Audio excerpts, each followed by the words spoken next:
That was the most frightening day of my life.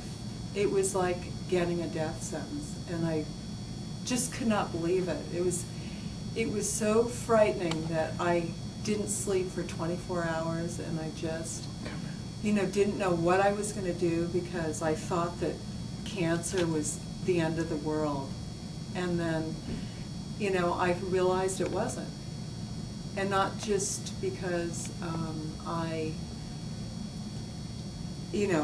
got used to the idea of it, and then, to tell you the truth, once you're in the right place getting the right treatment, you feel that you can see the light at the end of the tunnel. And those doctors that I started with, they were very negative. Actually, they told me I had a 50-50 chance of it returning after all their treatment.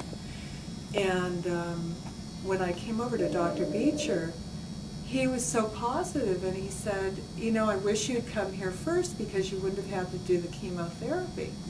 And of course, I wished I had too, and he said, well, we'll get rid of it. And I believed him, and the treatment made so much sense to me because when I was reading about Dr. Beecher's treatment in the Moss reports, it was explaining how it was low-dose radiation and hyperthermia, and it just made sense to me that those two treatments together would kill the cancer cells, and that it just, I knew that so I had a good feeling it would work. And then when I met Dr. Beecher, he was so positive that it was just this like enlightening, like, I know this is going to work, and I believed it, and it did.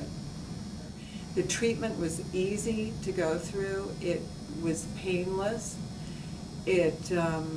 I slept through some of it. I read through some of it. I went to lunch after my treatment. I met friends. It's 8 years this past June that I've been cancer-free, that I finished my treatment at Valley Cancer Institute here. And so next year it will be 9 years that I haven't had one reoccurrence. And I had swollen lymph nodes under my arm that were the size of marbles. I could count at least 6 of them.